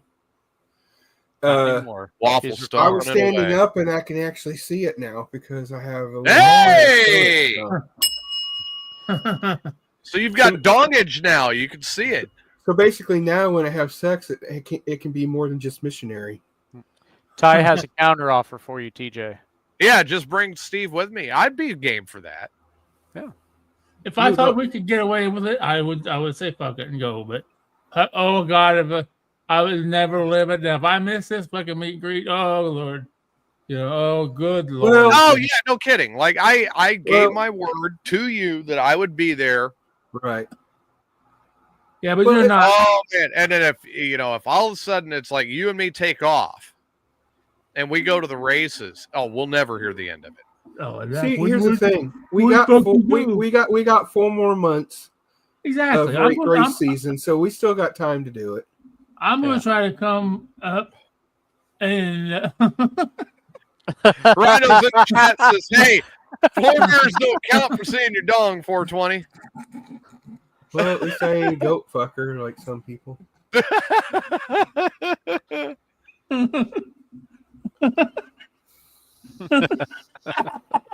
I mean, I'm happy. I'm just happy you got to see your dong. Yeah, I forgot. That way I can just bend her over the table because she's going to be a short midget, and then that way I can, You know what? This reminds me of a Las Cruces story. Uh-oh. Welcome to Story Time with TJ. There was a bar way back when that was in Las Cruces. It was called the Welcome Inn. And it was not a very good bar. Sounds very welcoming. Well, Dive Bar would have been a step up for this place. It was that bad. Oh, so it was like a strip club up North Illinois. No. It would have made Club Kenny look clean. No, not that one. The other one that you're talking about Fluffers. Yeah, I would have made Fluffers look clean. Oh, okay. So would you say it would make? So would you make it? So would you say it would make CBGBs look clean? Probably, yeah. Oh my. Yeah, it was bad. If you know, you know. The Hialeah back when it had a dirt floor was probably cleaner than this place. I like to go to Heinlecke. Anyway, yeah. This there was a midget that went in there. We called her the Welcome In midget. Ooh, kinky. She stood like 3'2". Perfect. And then she would get up on the bar when she had about maybe 4 inches above her head before she started hitting the glass racks. And she'd start stripping on the bar. And it was like nightly, just to make her money to pay her tab. I would have given her a few bucks. I got to admit it. Like the first time, I was like, she's really up here taking off her clothes. I was blown away. And then she dropped her skirt and her panties off. Dude, what the fuck? Video. There was like normal size woman equipment on a midget. It looked like a cow pussy. Perfect. I mean, it did. It looked like a cow pussy. 124. I'm going 14. Fuck. Fuck's sake. I'm going. Do you lick that, or do you stick your arm in there and pull the calf out? And then get a Bloody Mary so you don't have to smell it. Ooh. She was not attractive. Like, not at all. She was so unattractive that I think 420 and Steve both would have been like, yeah, pass. It would be that would have to be really Is there bad. any photos of her circulating on the internet? There might be. You would have to look up Welcome in Midget Las Cruces, New Mexico. Okay. 420 the researcher is on it. Yeah, 420 is looking to see if he can find her. But yeah, she was, oh, God, ooh. But there was a guy that was interested in her. How's it going, Brady? Brady, you got the countdown to your wedding, man. You're counting down to your funeral. I don't know He about worked that. till 2:30 in the morning last night. Man, well, hey, you got to make the money to pay for that thing somehow. Rich. So with Brady, Brady being in the chat, I want to say this up front myself. I'm sorry I will not be there. I will be back here in Texas by that point. But Brady, you have my deepest condolences on your upcoming funeral. And, I wish you guys all the best and all the happiness in the world. And I hope you have a long marriage, which within 6 months you'll realize, what the fuck did I do? They've been together 3 years now. Okay, the question is, does Squirrel know about this midget too? Yes. Maybe. Yes, she can help Squirrel me is find aware of the welcome in midget. Okay, then we need to have her help me because I can't find anything. But no, I personally will never get married again. I'm already way too many in. I don't mind that, Ty. You know that. 420 may be doing his job in the pits while Steve and I will be at the meet and greet trying to put our best foot forward. I have been duly informed. I have been duly informed that I am under orders that I must, under no circumstances, I must behave myself. Just while you're there, you can leave. I mean, well, yeah, but I'm told while I am there, I am to behave myself. Now, no one has clarified whether I need to behave well or I need to behave poorly. They just said I need to behave myself. So I'm trying to figure that out. See, here's the thing. Steve and I will have a better chance at getting a hot-looking chick than TJ behaving. yeah, that's probably true. So yeah, probably. Steve, what's the definition of behave that I have to follow at this?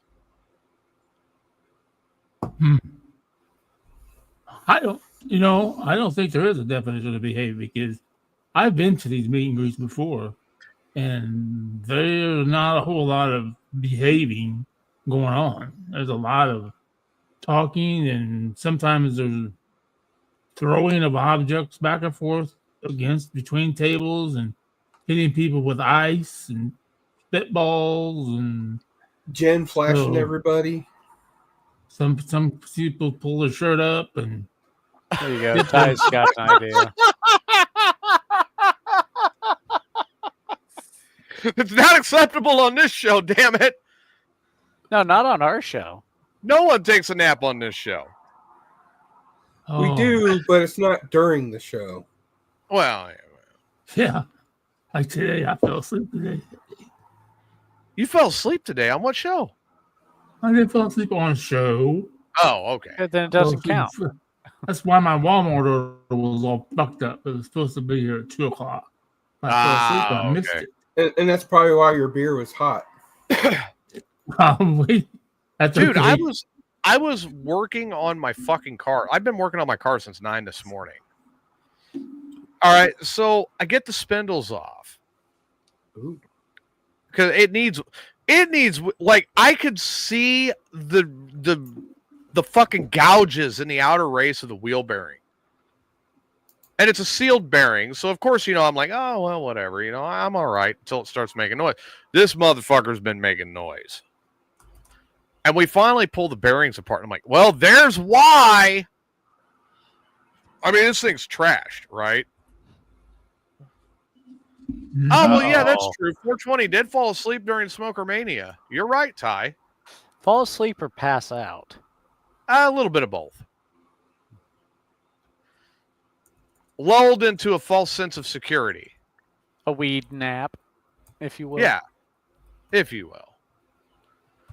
But no, we get these things apart. Dude, I hope I never have to do wheel bearings in this car again. Oh, shit. It's all press. It's not the hub and bearing like you would think for a car as new as it is, where you punch out the old, you put it. No, you've got to press the fucking bearing in. Mm-hmm. So what you're saying is when I had to replace my bearing on my Dakota, it was easier because it was just basically 3 bolts. Yeah, it was 3 bolts. Drop the fucker out. Not this one. No, this thing I've got to rip completely down to get to the bearing. And now I got to press the bearing in. I've got to replace both ABS speed sensors. I mean, it's a pain in the fucking nuts. Why? Why are you replacing the speed sensors? Because you break the speed sensors. You break the speed sensors, getting the fucking bearing out. I know, but why are you going to replace it? You can't buy without. You can't buy a new assembly without the speed sensor. No, because everything is separate. Oh, okay. Oh, that's bullshit. Hey, yeah, that's a pain in the ass. Oh, you better get it ordered with those tariffs getting affected. I already got everything except the speed sensors. This shit coming from fucking Japan. But like, I ripped the thing apart because I had a little bit of shimmy up front. I'm like,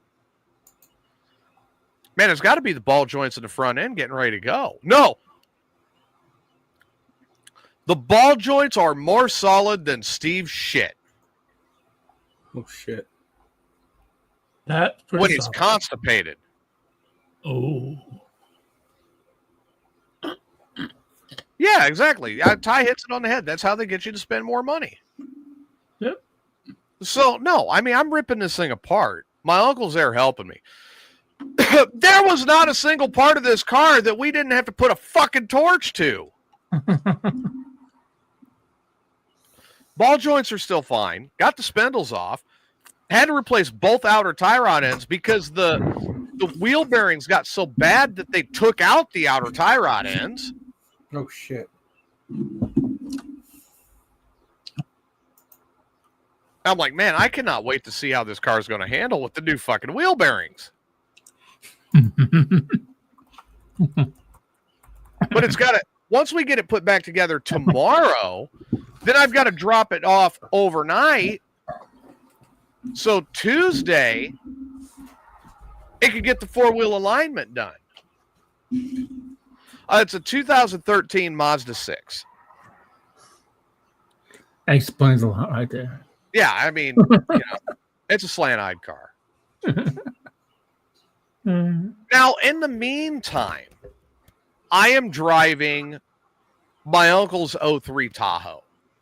Oh, you're talking about car. Now, and we're talking fully loaded, leathered out. The only thing this thing is missing is 4-wheel drive. Oh. Fully loaded up Tahoe. Which I'm enjoying. I'm loving driving the Tahoe. Nope. Thanks, There's the problem. I need to get my intake manifold bolts before I leave. And I need to get a day in Goofy Ridge to finish buttoning up my Suburban. And get it on the road again. That's all you need for the Suburban to have it done? No, I also need a driver's side half shaft. Oh. Because some tweaker decided he needed it more. So once I get the half shaft in there, I get the intake bolted on, I get everything buttoned back up, I fire it up. Dude, when I get the Suburban kicking again, I mean, we're talking a 500-mile break-in. I bring that motherfucker here. You better bring your big wallet. You no shit. Like, I'm going to have to fly up, get the truck, drive it back. I'm like, I'm going to make this worth my while. I'm renting a trailer while I'm at it. I'm loading the Camaro, and I'm bringing the fucking Camaro at the same time. If you're going to burn that much gas, you might as well fucking might as well add to it. Exactly. You know, bring my Camaro, save it from 420. If it's still there.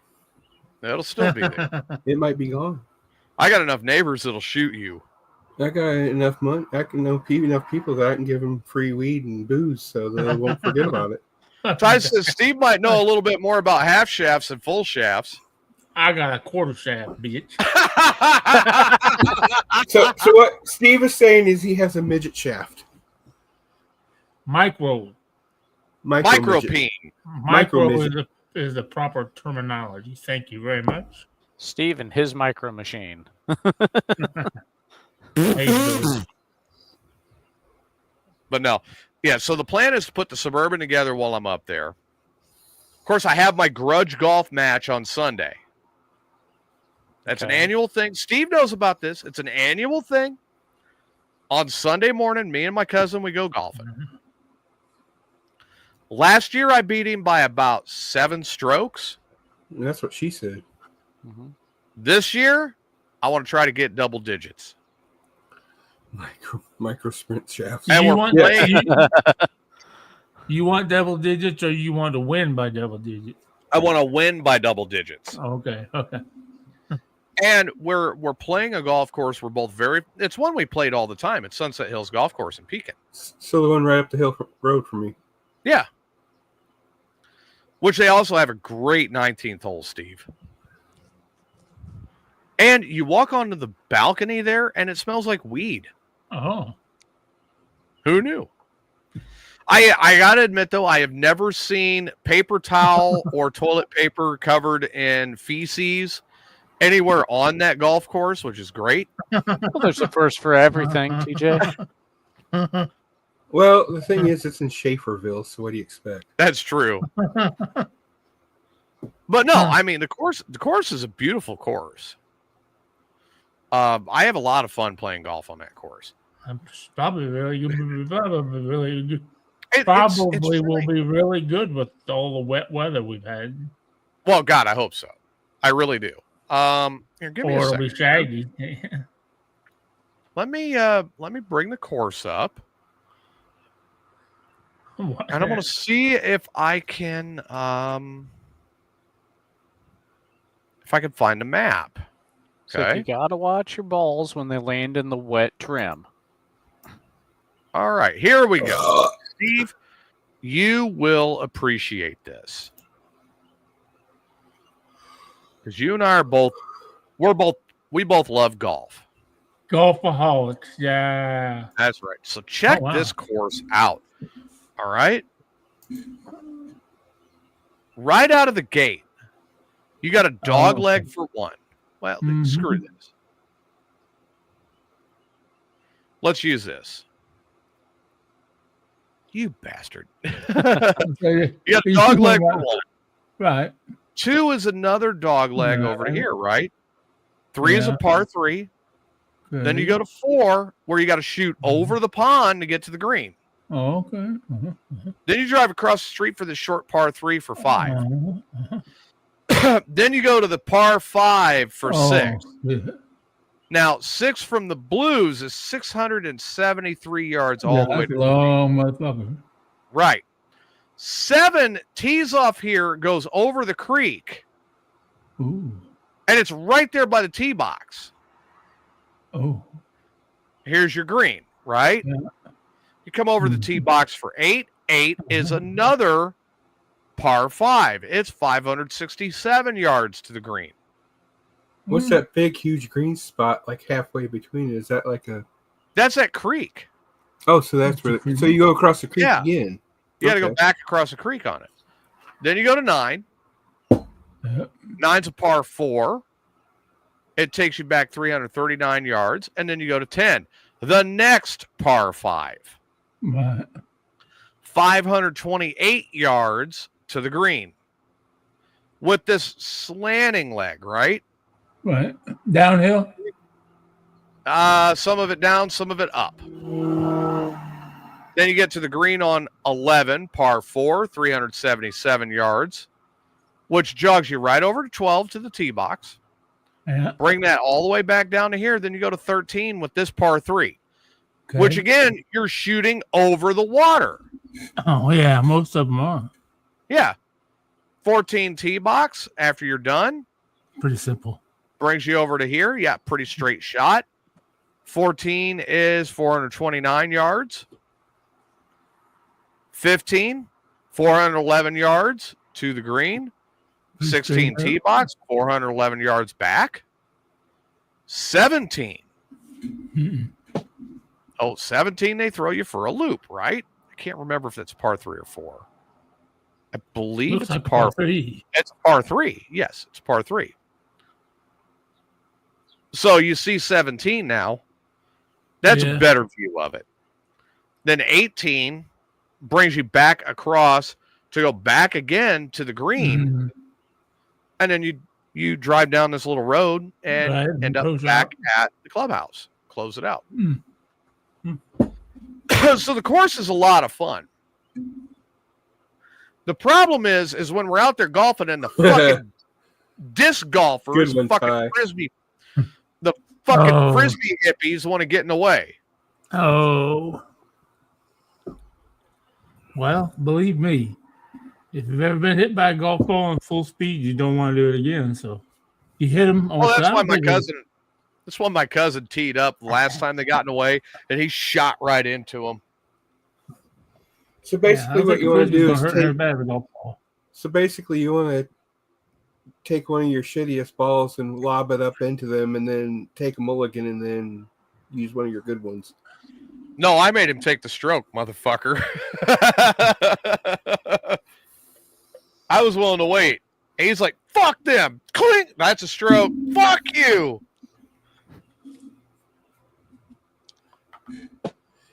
And they don't yell for. They say, get the fuck out of my way. Well, that is peeking, so that's what you got to do. They don't understand for. Yeah, true. Now, Parkview Golf Course, which is right off of Broadway in Pekin, we played that the first time. Dude, he tees up on number 2. Now, number 2 is right by Broadway. Tees up. Like, all right, and I gave him the honors. He's like, here we go. Hits it. Whack. Great drive, but the thing fucking fades to the left. Oh, shit. All of a sudden we hear,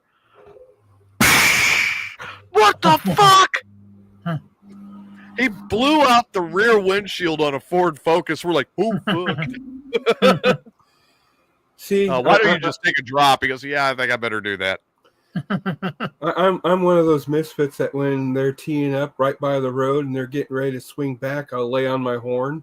Dickhead. Then I will aim at you, you fucking dick. You gotta catch me in my Ford with that broken Suburban. I don't have to catch shit. I'll pull out the 9mm. I've got 15 friends that'll catch your ass. Yeah. Or I'm going to aim the fucking golf ball at you. That's okay. It's free golf balls for me. You don't golf. You collect enough, you can sell it to a golfer. Exactly. No, hey, that's what my aunt and uncle used to do. They lived right by the golf course over at Kappa. Every day they go through and they get like a bucket of balls all the time. They turn around, resell it, or give it to people. A lot of people do that. Yeah, Ty, you're right. Yeah, 420 is the type that would hide in the fucking bushes with an air horn. Hey, there's this YouTuber that I watched that he lives down in Florida, and he does it all the time. He'll put on ghillie suits and hide in bushes, and then when they're getting ready to go, it's so funny. One time this guy missed the ball, let go of the club, and just went. That's why guys like me carry extra junk club. That way I can wing that club into wherever the fuck you are, and not worry about it. Steve, would you put up with that shit if you were teeing off? Oh, fuck no. No. Like, again, Steve and I are golfers, you guys. We're not going to play that fucking game. I always had 1 or 2 junk clubs, and that's if motherfuckers will run their mouth or something, I'll fucking throw a club at you, motherfucker. Shut up. I know I played golf back when I was younger with my stepdad because we used to go to the really small courses like the back 9 at Hillcrest over in Washington, and then Fond du Lac up on Springfield Road. Hey, you got to be careful using the word fondle around Steve. I mean, come on. Oh, that's true. Well, there is a whole district of it there in East Peoria, so. There's a whole district of fondling? Yeah, Fond du Lac. Oh. Fondle sciatica? Yeah.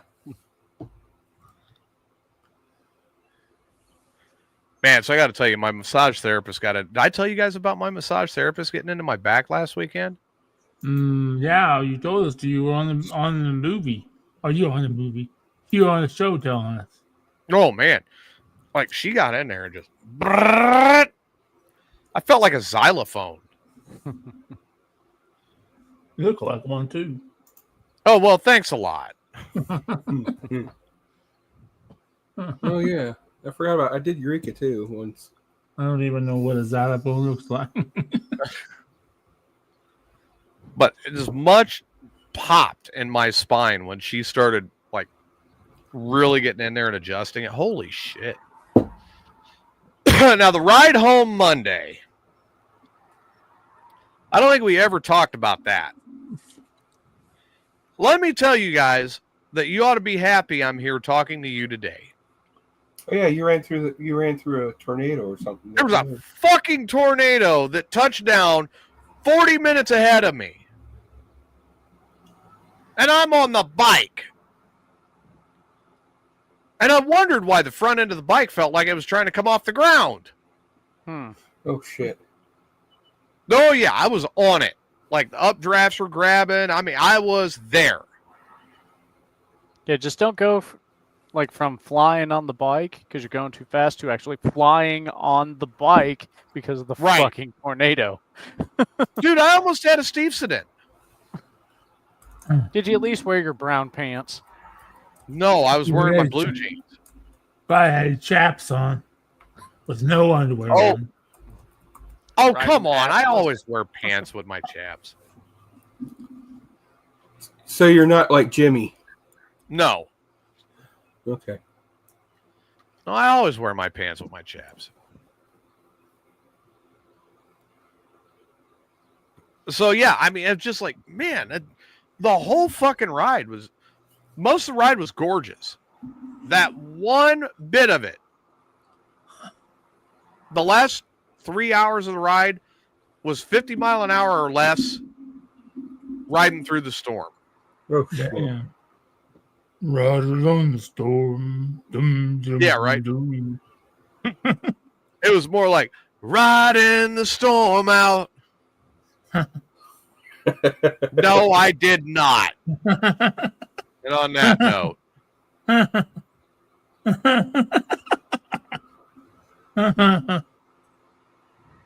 Oh. Bum, bum, bum, bum, bum.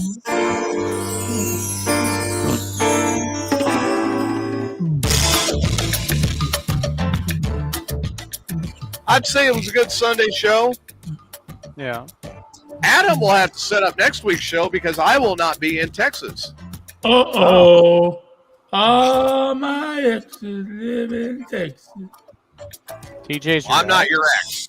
Well, you know what they say about Texas.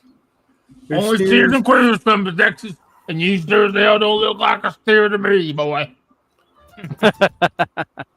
I didn't say it. The great old antelope. The great old antelope. That's not a jackalope. I said antelope. Antelope. What are you doing to that thing? You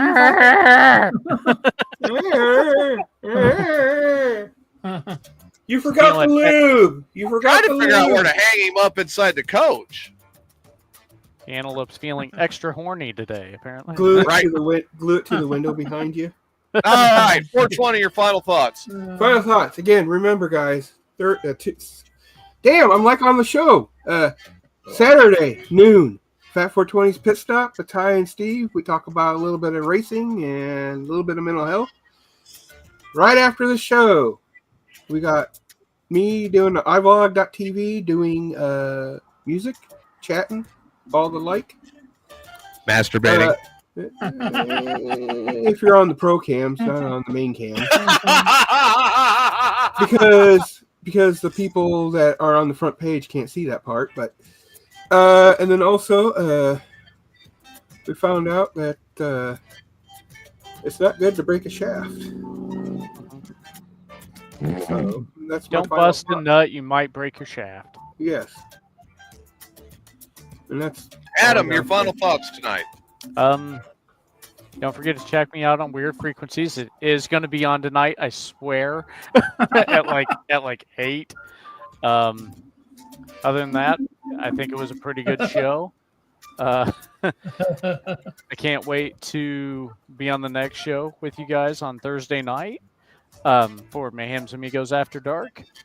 Then I will help 420 and Steve and Ty as their producer on Saturday at noon. So tune in for the pit stop then, and then you'll see me right back here next week. Provided the kids actually allow me to stay sane enough to do these shows. right. What, there's only 7 of them? Yeah, there's no chance of you staying sane. Staying insane? Not with 7 kids. Yeah. Ask Rhino. He got 8. Yeah, I look at my grandpa. He had 8. He went insane years before he passed. Well, I'm already certified, so I mean, I don't know. That's true. Yeah. I'm already there. Steve, the Tokerweight champion, the Stain Stanton. Oh, man. Your final thoughts. My final thoughts are, man, sometimes life gives you lemons. Just make lemonade. And don't forget, I'll be on in a little bit on Southern Fried Radio, the crispiest radio on the planet. I'll be playing music. I hope and pray God I'm playing music. You guys should check it out because I am very diversified in my musical my music. I think I am. Maybe not. Then tomorrow morning, tomorrow morning I gotta get back up. Yeah, I gotta get up. I gotta do a show with Rhino in the morning called Wake and Bake. We're gonna get stoned. Oh, we get stoned over on 75 Radio too. So, like right now, I'm fucked. I'm glad we got this Toko State Championship over with now because I wouldn't be able to compete if I was because I've been smoking fucking all day. I was really, yeah. I got to put my groceries away. Then I'll be back Tuesday morning on the Morning Disaster again with Christina and Ray probably, and big meet and greet coming up this weekend, this Friday at Dublin Pub at 7. Tom will be there. TJ will be there. Everybody will be there. I'm surprised I'm actually going to go. Who, me? If I had not given that good friend of mine my word, I probably would not be going. Don't even put that babushi on me. No, I gave you my word. I asked you if it was a good idea, and then I gave you my word. And you said, yeah, I really want you there. And I said, well, I give you my word, I will be there. So,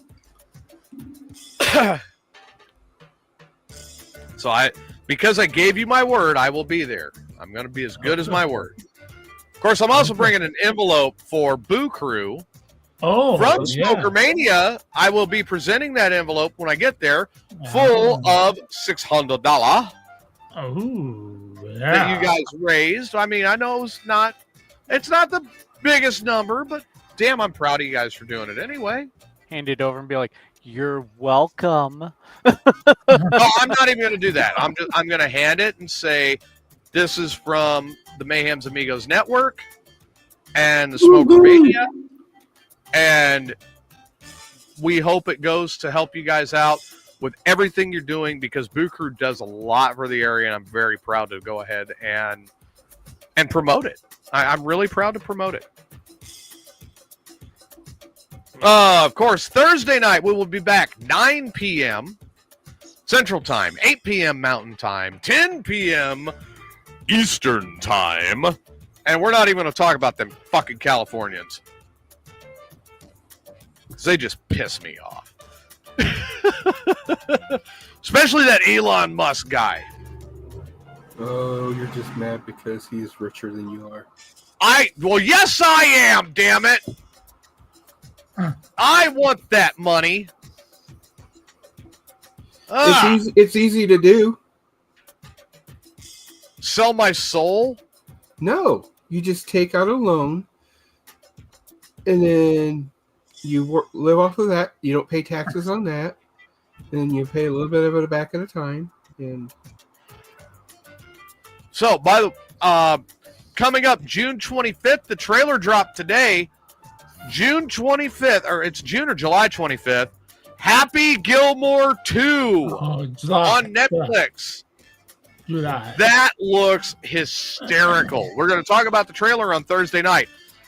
Saturday, Pit Stop. Fat 420's Pit Stop with Ty and Steve coming back at you at noon or ish. Because we don't know how long Jason will sleep or Ray will talk or however that works. Check out Steve on Southern Fried Radio, on Ray Lytle's Morning Disaster, and on Wake and Bake all this week. Check out 420 on iblog.tv, this show, and, of course, his show, Fat 420's Pit Stop with Ty and Steve. Check out Adam on Weird Frequencies, and check me when I'm right here hosting the Amigos. I will see all of you guys later. I am TJ. That's Adam. That's 420. That is the Stan Stanton. This has been your Sunday edition of Mayhem's Amigos. Good night, everybody. Good night, everybody. remember, you use black cock when you try to steal something up.